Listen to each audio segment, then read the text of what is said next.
The views, comments, and opinions of the following program do not necessarily reflect those of Morris Media Studios, MorrisMediaLive.com, or its affiliates. Listener discretion is advised. Ladies and gentlemen, we have the honey drippers in the house tonight, and they just got back from Washington, D.C. I think they got something they want to say.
Impeach the president.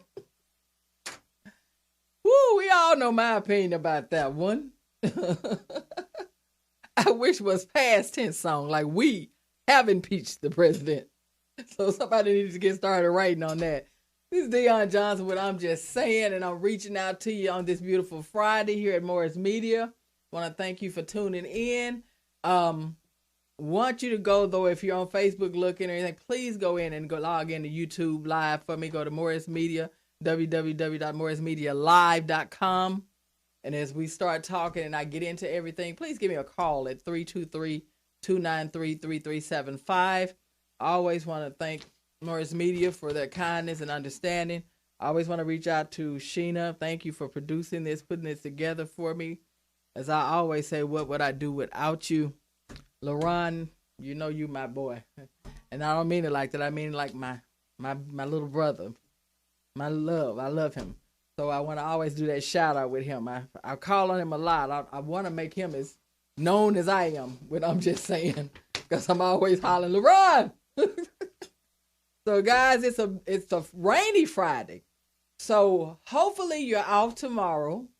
Hopefully you can get home because you guys, I'm gonna say this because I'm not a native Californian. I'm not, I'm really a Southerner.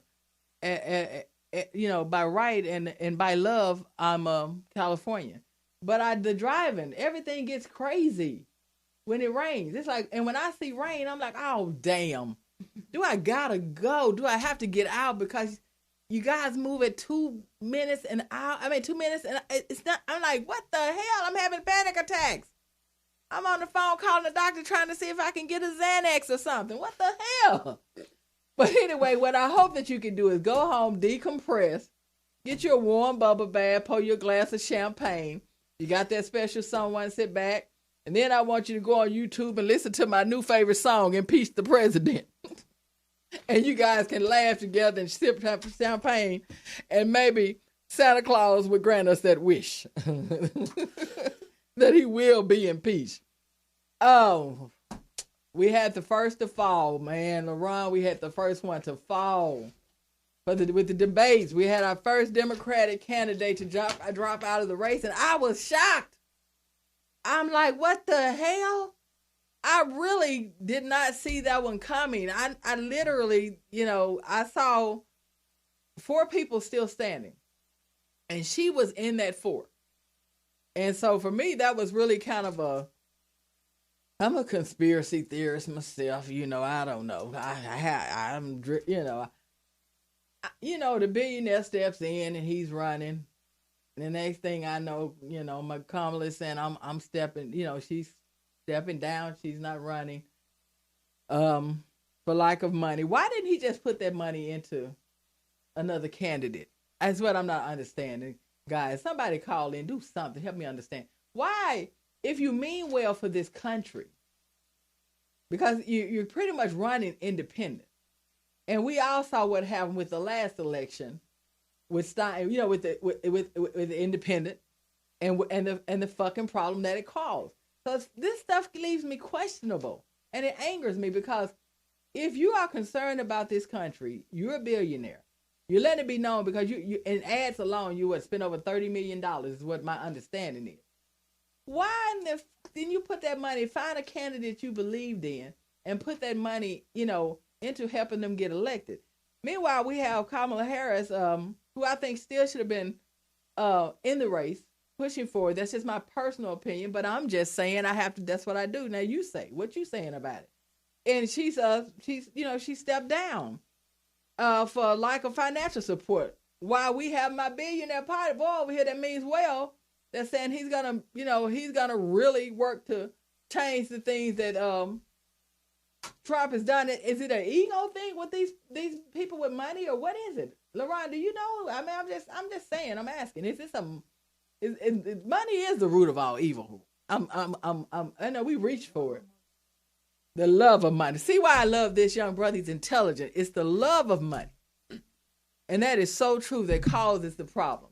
Because if you look at the situation, the last thing your ass would want to do is run right now.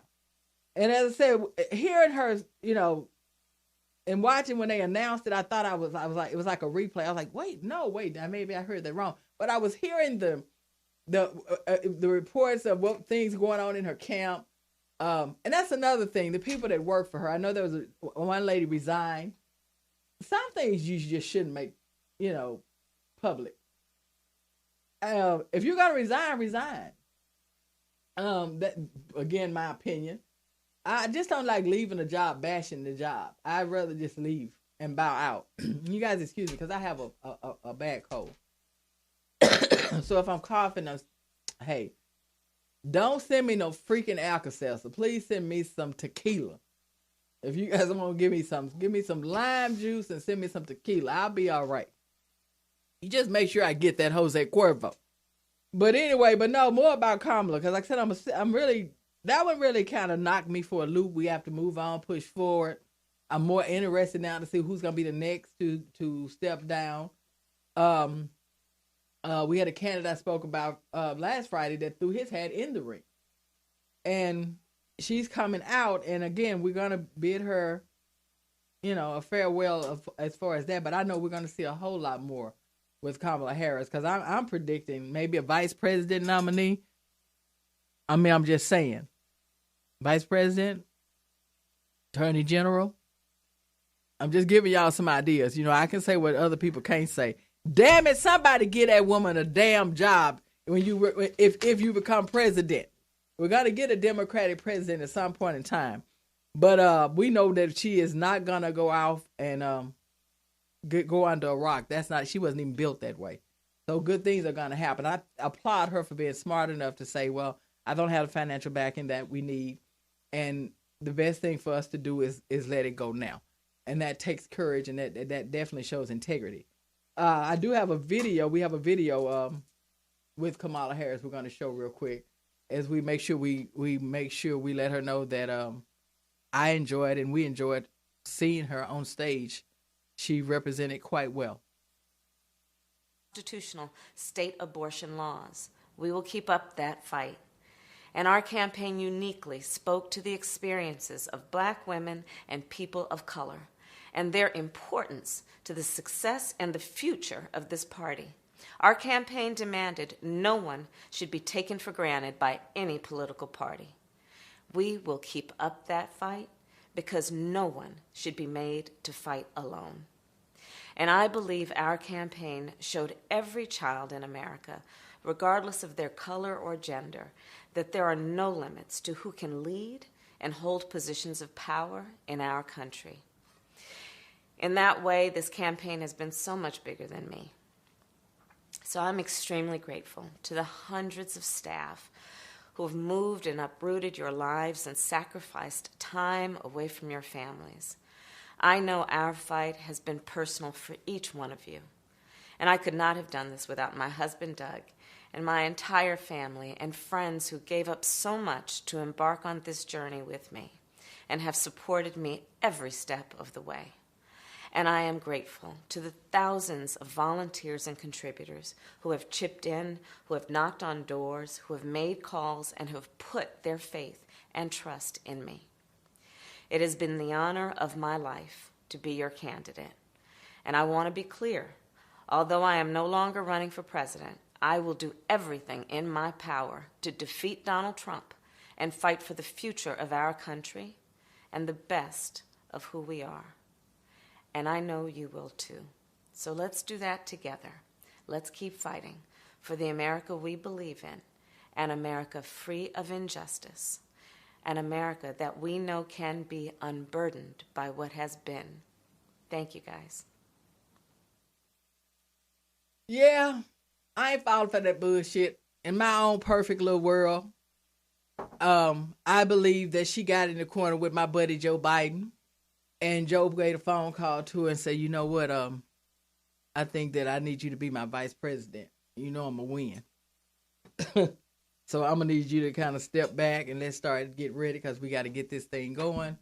And you're exactly what I need to go on and go right through with this. I'm getting a little older now, and you know, I'm going to need somebody in there with me that they can know they can believe in. Now, this is me making this damn shit up. But, hey, in my perfect world, that's what the hell is going on.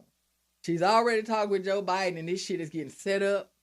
And it's finna happen, man, and this shit's finna go down. And we're going to have a female vice president. And the fucked up part about it is they were saying that when Obama was in office and we lost to Trump, it was backlash.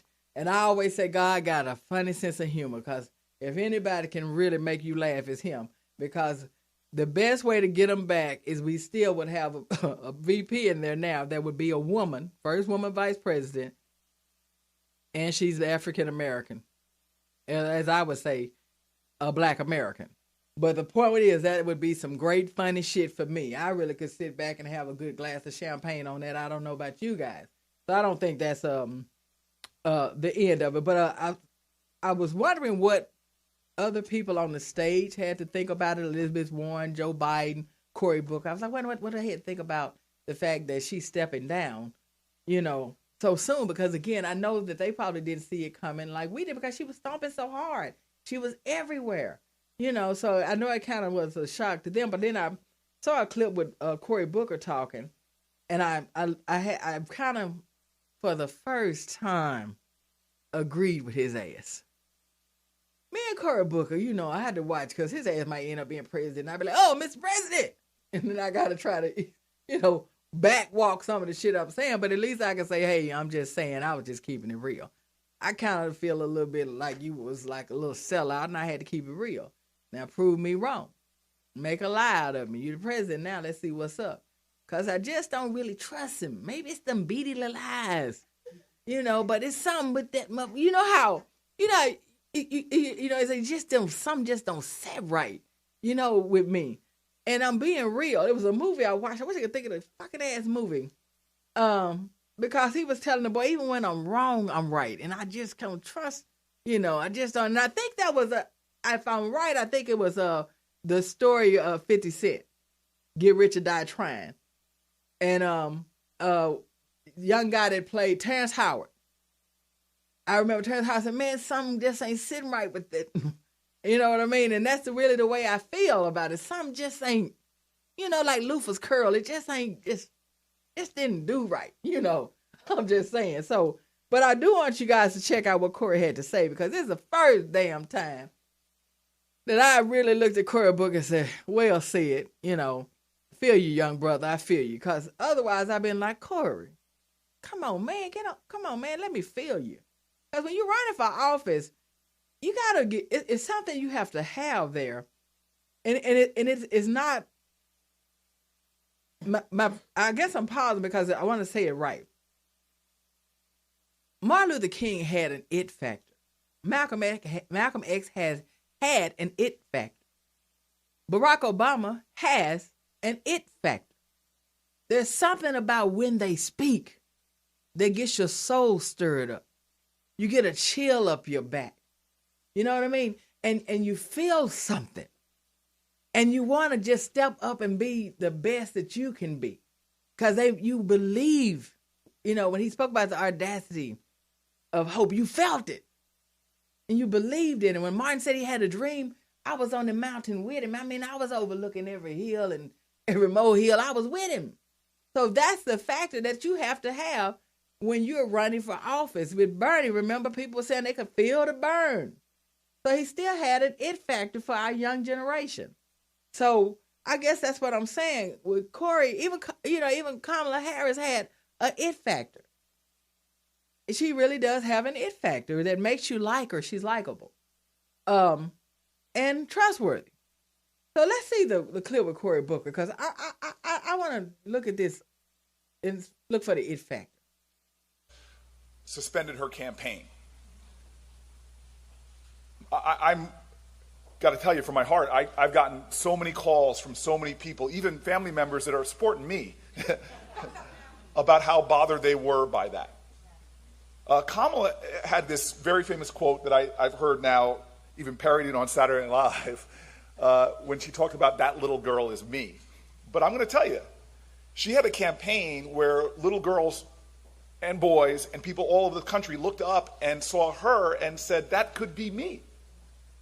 She had this campaign that spoke to the aspirations of our country. Here is a black woman, an Asian woman, who broke barriers at every point of her campaign, won in our largest state, 40+ million people. She's lived her life dedicated to public service.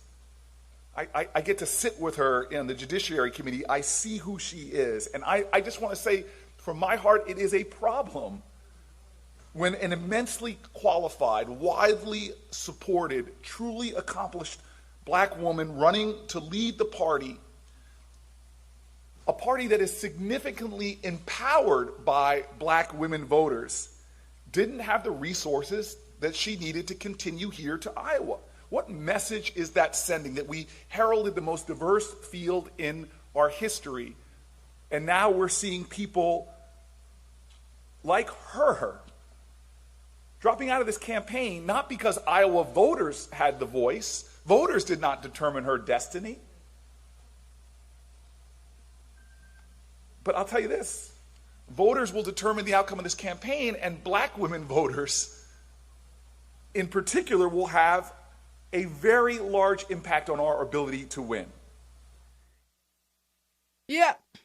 To all my black women, to all my women, you will be seeing Kamala Harris again, and I'm going to say it, and if not, call me and talk about me. I get talked about all the time. They talked about Jesus, and he came to save them. But when she's standing up there with Joe Biden and accepting that vice presidency, I'm going to just lay out my champagne right here at Morris Media in the studio. I'm just going to lay out the champagne, pour the shit, everything down, and I'm going to have my own little party. You know what I mean? I'm going to be partying like the slaves did when they were set free, and they thought they was really free before they realized it was a fucking joke. They really was more in prison than they were when they were, really. We know what I be saying what I be wanting to say. No holds barred. I made myself that promise. I was at home the other day and I made myself a promise. No holds barred anymore, because I still hold back. And I'm not holding back anymore, because if I'm just saying, God damn it, I need to be just fucking saying. And as I say, I'm a party like the slaves did before they realized their asses was not free. So we're going to be partying when she's going to be our VP. And I'm calling that. Now, what I do want to do, my boy Jussie Smollett,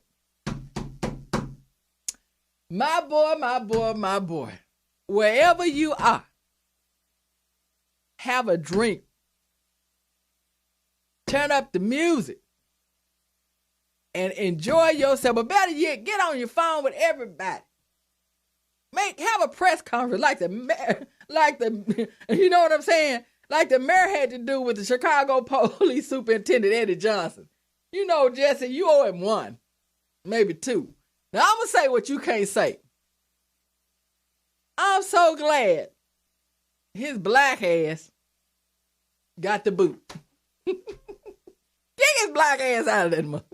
Kick his black ass out that mother. And I believe in karma because that shit was fucked up. And I'm not just defending just because I'm part of the family, the LGBTQ family that has not a goddamn thing to do with it. I'm just saying they pushed this shit. The boy beat his own damn ass. Now, I don't even understand what the hell. Nobody else got hurt.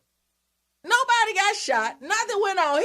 If he did pay somebody, they beat his ass. He took an ass whooping. I mean, I still want to think about the athlete that was a Olympian. I think he was an Olympian, but I know he was overseas, and he said somebody robbed him or something happened, and there was nothing done. Not a damn thing done. My thing about this bullshit is fair, equal justice. That's all we want.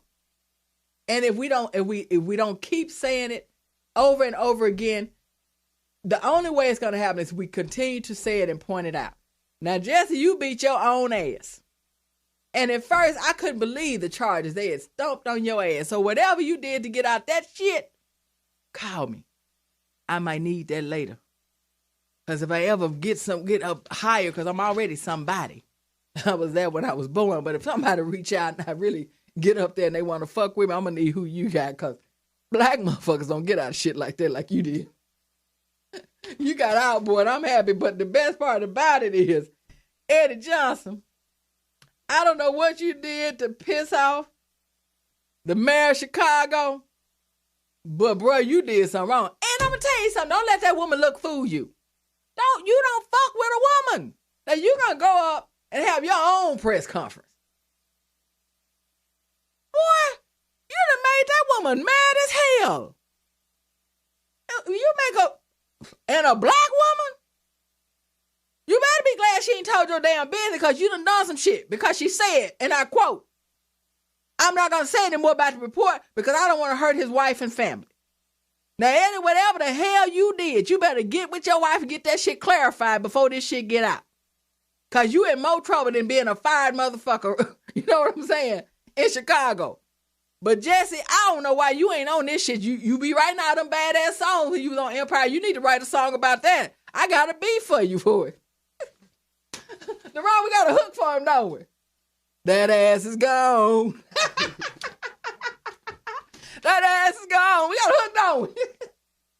All I'm saying is he made too much out of this bullshit. And do you see what I'm talking about? Karma is a motherfucker, y'all. That's why I just try to do right.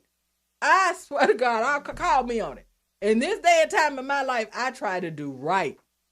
Because that shit that used to take months to come back on you and used to take years, is taking minutes and days. So I just try to do what's right. God look around and Karma to slap me in the motherfucking face. Who are you? I'm Karma. You remember what you did last week? Well, Karma, get the fuck on. I'm sorry. So I'm just saying, just like Trump and them. Who was the first one that said lock her up with Hillary Clinton? You know what I mean? And his ass was the first one got arrested. And Trump was screaming, lock her up with the Benghazi hearings and all this bullshit that they put Hillary through, and ain't nobody been arrested. No evidence ever found. Nothing ever happened. But with Trump, guilty, guilty, guilty, guilty, guilty, guilty, guilty, guilty. And his ass is guilty as fuck. So that's all I'm saying. This shit is just really like, it's just fucked up unequal, but the karma is a mug. So even if Jesse was wrong, it got blown out of proportion by Eddie Johnson led it. You're going to lead the fight against his young black brother. The boy had already beat his own ass. So, you do something wrong, you know it's only certain things that can happen. You're going to go to jail if you, grown or whatever, even if you minor, you do something fucked up. But if you got a good parent, they right there when you do wrong, they're going to beat that ass, right? So basically, it's like I go do something fucked up. No mama gonna whoop my ass. Get my brother the best. So just go ahead and beat my ass. Just beat the shit out of me right here where she can see. So then I can look at her and say, well, I done got my ass whooped. Can I go now? It's just that simple. And he was just pushing it. Man, now you are live. It's all out in the open that you have been released of your duties and of personal failures because your ass was asleep behind the wheel in your own damn car. What kind of shit is that? Could it get more embarrassing? This is more embarrassing than Jesse beating his own ass. You get what I'm saying? Do y'all understand what I'm just saying? I'm just saying that's some fucked up shit. I'm going to call it like I want to call it. You understand what I'm saying? Some fucked up shit. I can say what y'all can't say. It's just it's fucked up. It's when I was sitting there laying, and I said, you know what? I miss Oprah. I was laying home one day just thought about that. I said, man, I miss Oprah Winfrey. And so when she got on, but then so what? Well, where is Oprah? All of a sudden it's quiet. And I was like, man, I ain't seen Oprah ever since she had that fucked up ass interview with them boys about Michael Jackson. You know, she had the interview with Laurent with the two guys that when they were younger, when they first started with Mike about what he was doing with the kids, and you know, they said he did no wrong, nothing was wrong. Then she did an interview not too long ago. Yes, it's been a minute now. But now that shit that everybody was like, oh, but why would you do that? The man is dead. Why don't you talk about your boy? You know, big Hollywood producer. Why are we not talking about him? You know, that's your friend. You were buddies with him. Now, he was caught dead to the right. You know what I'm saying? That kind of bullshit like that Cosby shit. Oh, damn, did she say that? Yes, I fucking did. Because I'm entitled to my own feelings. And I'm just saying, motherfucking Bill Cosby, I don't really feel like that 80-year-old man should have his motherfucking ass in jail. Let him go. Set him free. Set Bill free. Let that old man go. The women he was fucking with was grown. You know what I'm saying? Trump's men were messing with young babies. These were young girls. And the Bill's time was a time of sex, drugs, and rock and roll. I'm saying the bullshit. And nobody stepped up to say anything because they rich. They got money. They got fame. And then they got, if I say something, I'm going to get in trouble, lose my job. Well, goddamn it, y'all can't do shit about my job unless you're going to pay for it for me. Motherfuckers. I say what I had to say about it. But anyway, and I'm just saying and I mean it. This shit is warped in one side and it's time for us to flip the fucking script. So Kamala Harris, I hope your ass ain't walked away. You got a lot of fight to do and a lot more that needs to be done. First of all, we need to change this criminal justice fucking system and make it better for the people that ain't got the complexion for the motherfucking protection. How about that? Anyway, this is what we gonna do. I'm still wanting Donald Trump to take his motherfucking ass to jail. I'm in that mood today. And I am still about loving this song. Impeach the president. But then I need the writer of the song to write me another song for lock up the president.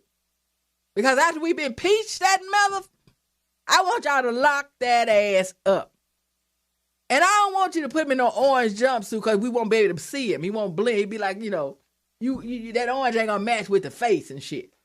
You know what I mean? Put that motherfucker in black. Because you know the book definition of black is dark. Isn't it? Dismal. Definition of white is pure. Untarnished. I ain't never trust that motherfucker Webster Dictionary any damn way. I give a fuck about that motherfucker. So, right, let's go to break. I'm on one today. Shit, I should have had that damn drink. I'm an angry sober. From the White House, there's a lot of things that we don't know about.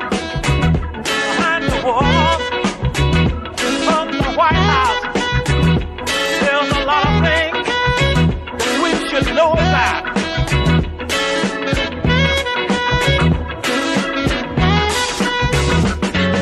President.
like that damn song. Yo, fuck, I like that damn song. But on a positive note, because Trump always pisses me off. So let's do something more happier. I know everybody was watching it on YouTube and around the little young, beautiful young kindergarten got adopted, and he was so happy to find a family until he invited his whole class of 37 children. He invited them out to support him and be there for him during his hearing this week. His name was Michael Clark, and he's 5 years old. And his parents were Andrea, Melvin, and Dave Eden. They became Michael's foster parents about a year ago. So he's already been dealing with them, and you know they're doing something right. Watch the video, because the boy is just in love and happy, and it just touches my heart. Oh, heck no.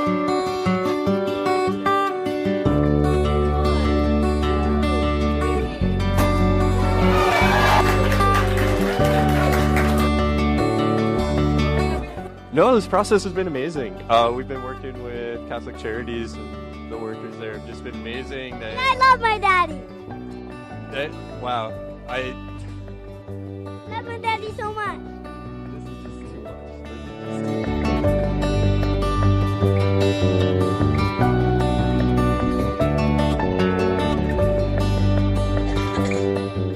That was a good one. That was, but my guest just said something funny, and I had to laugh. But most importantly, note to self and note to fool Trump. What you just saw is why America is great. Never needed you to do anything or try to fix anything, because when you try to fix things like your companies, you fuck them up. So this young boy, this beautiful moment shows me what we are made of and what we are about and what makes us great. All of us as human beings, because that's what we all are together. It just was a wonderful moment. And it's a perfect time to introduce my guest, who is a poet in her own right, copy editor, a reporter, writer. Damn, how long is that list? And an immigrant to America. And I met her up here on the show. And since then, she reached out to help me tweak some things that I was doing, which I thought was quite nice. Because we all need help. And it's wonderful when people reach out to give you a helping hand when you're trying to do something. Marianne Cooper. I want you to say your last name because I want to say it right. Van der Veen. Van der Veen. Very good. Very good. So I want you to do something for me. I want you to tell me your story in your words. Because we've talked about it. And the reason I have you here is because you've just come in, 5 months ago? Yep.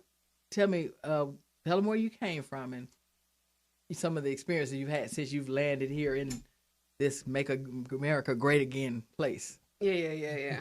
Well, I'm originally from the Netherlands, Holland, also known as. And in 2012, I met my now husband online at a radio show that was live streamed over the internet.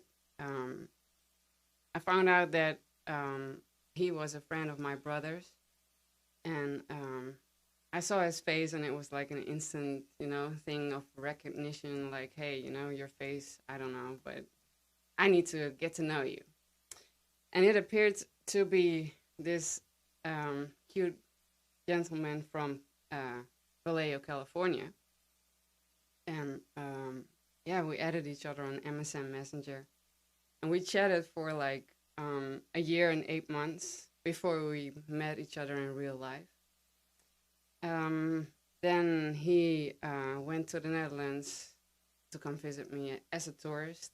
And he was like, wow, this society, I feel right at home. And even though he had to go back because of visa, restrictions, he was like, I'm going to come live here with you. So he lived with me for 5 years in the Netherlands. And then basically because of career options, we chose to move out here. Move back out here. Yeah. And so now I'm out here. Now, when you moved here, you hadn't visited. This was your first time. Yeah, coming. I did visit one time to see my family-in-law, and but that's it. Like for 3 weeks or so. What is your thoughts, honestly? What I really want to know, honest, because you're here and you've been here for 5 months. What do you think about this country and the things that we are going through, even with 45? Honestly, just an honest opinion, because like I said, you're new here. Yeah. And what are your thoughts? Well, that's an interesting question, because I feel honestly that I'm going back in time. Like how society is, how people, especially how the definition is between, and the focus is on dividing the population instead of uniting. I feel that I have never felt as white as I am feeling living here. Not saying that I don't feel welcome, saying that I feel the focus in the media, the focus on social media, the focus on politics and how everything moves, that there's a separation instead of moving as a society, like a unity. And you guys have that. Yes. And of course, racism and discrimination is like global, so I'm not saying it's not there. But first of all, the law is different, the rights are different, the equal rights, when it comes to schooling, education, when it comes to health insurance, everybody's entitled to it. When you get sick or you lose your job, you're not going to lose your home. People are entitled to have a place to live. Wow. So instead of what I see out here, people are surviving, there's more a living aspect to it. No. That's deep. That's painful, though. Yeah, and it's sad because like you were talking about health, and then you were talking about so really you don't have a lot of homeless there because they are entitled to, like you said, if they lose their job, they don't lose their home. Right. And there are homeless people, but there's like a separation of people that actually choose to be homeless because they want to, skip the system and don't want to pay all the taxes, because the Netherlands is known for paying for everything in order to get that social security safety net going. People need to chop in. It's not like, I can benefit, but I'm not going to add to it. So there are people homeless. They choose. There are also people homeless. They are mentally ill. Yeah. But it's not like here. It's not like here. Sometimes I feel like in like a Twilight Zone. People are fighting like ghosts. I know what you're saying. Invisible. It's crazy. Yeah. It's hardening, probably. And then for you, it probably is a culture shock. Mm-hmm. And then I was surprised when you were telling me that your country was one of the first countries that accepted the LGBT or same-sex marriage. The first. Yeah. Yeah, that blew my mind because they fought for years. Like 18 years ago, I guess. Wow. 2001. Yeah. Wow. What happened with us, America? We're land of the free, home of the brave, all these wonderful things.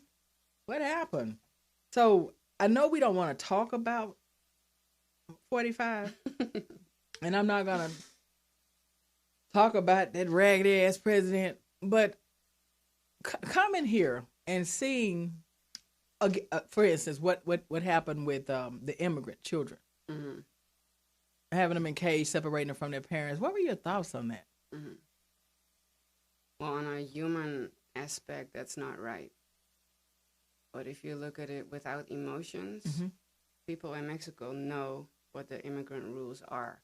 And they also know that showing up unannounced without, following the rules that are there, there's also the chance that you either get sent back or whatever they're going to do because you present yourself at the border.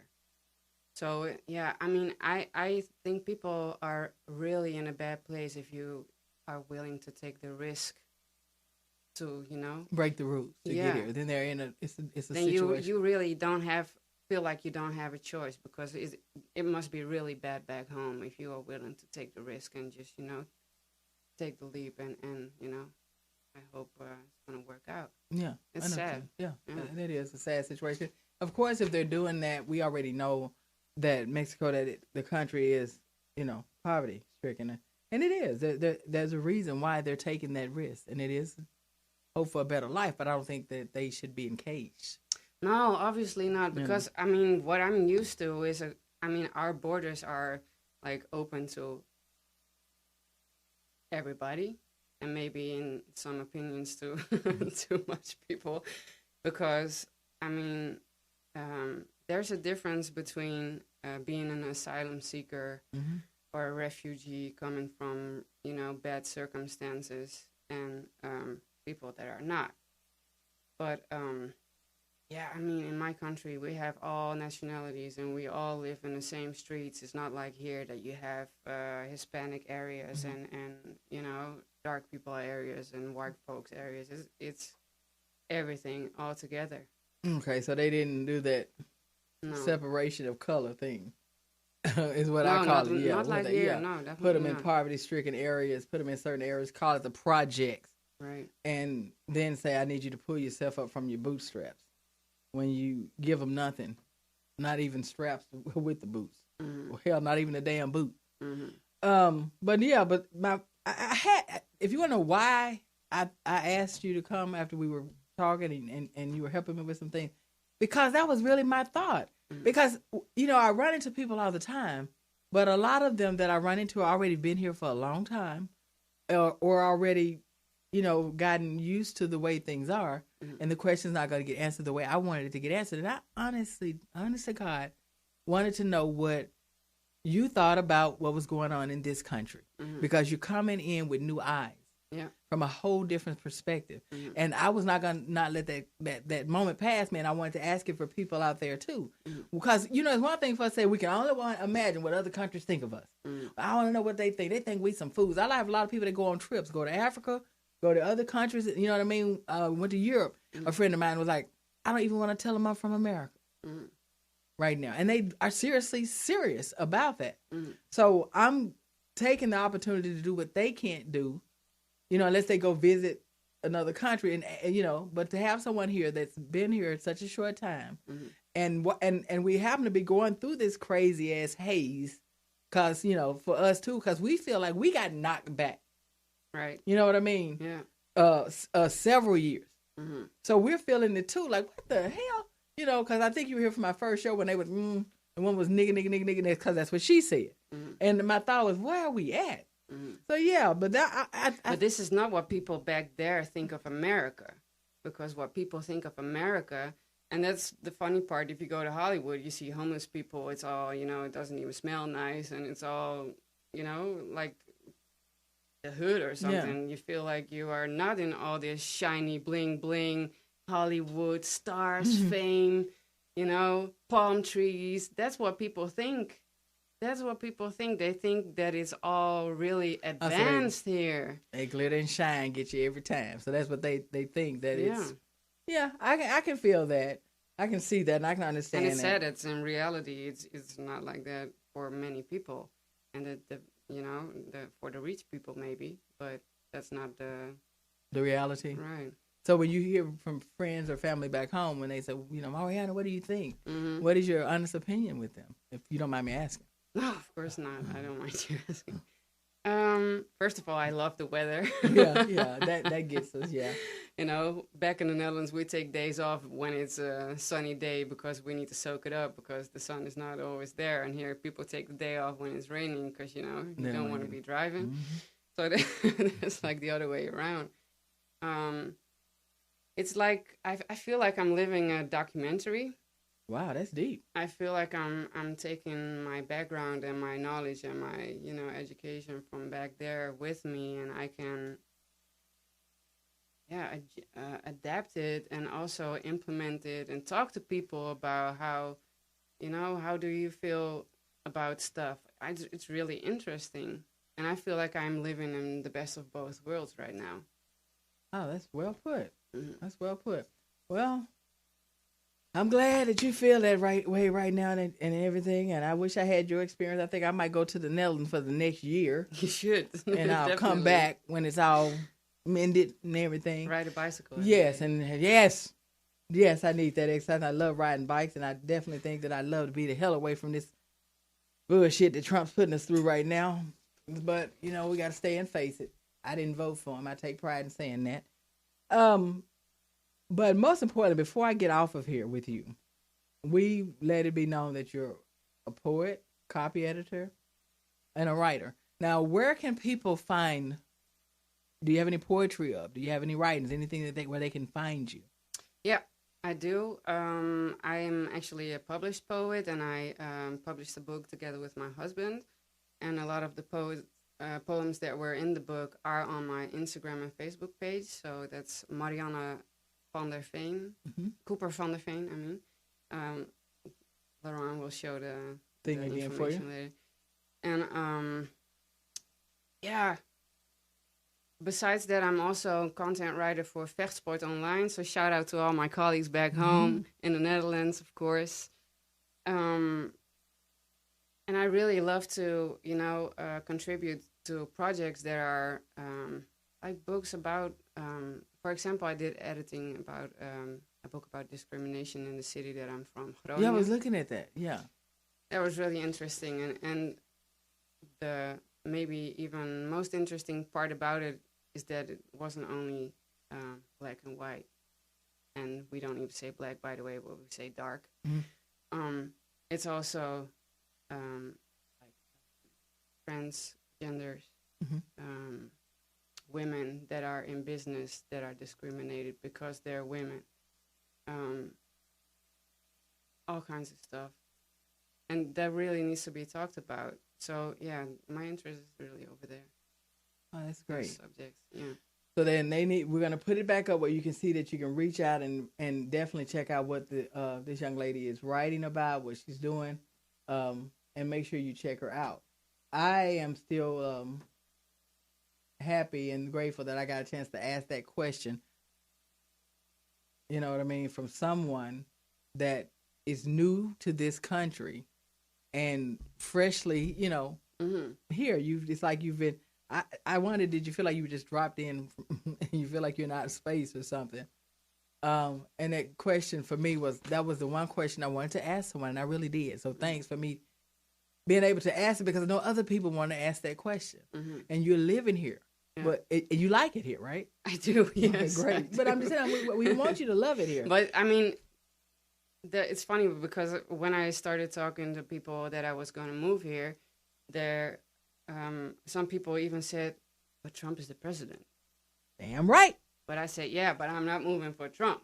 And you move for love. I'm moving for love. See, Trump, we found something your ass can't even stop. You can't stop love. We need to refocus. Yeah, we need to refocus. Refocus. That goes back to the young man was just adopted. Nobody, I didn't even mention, who adopted him, what race or anything. It was just that he loved his family, and he has a family now. Thank God. And that's what she was saying. She moved for love through Trump, through everything. Because even my ass would have had to take a second thought about that one. I'm just saying.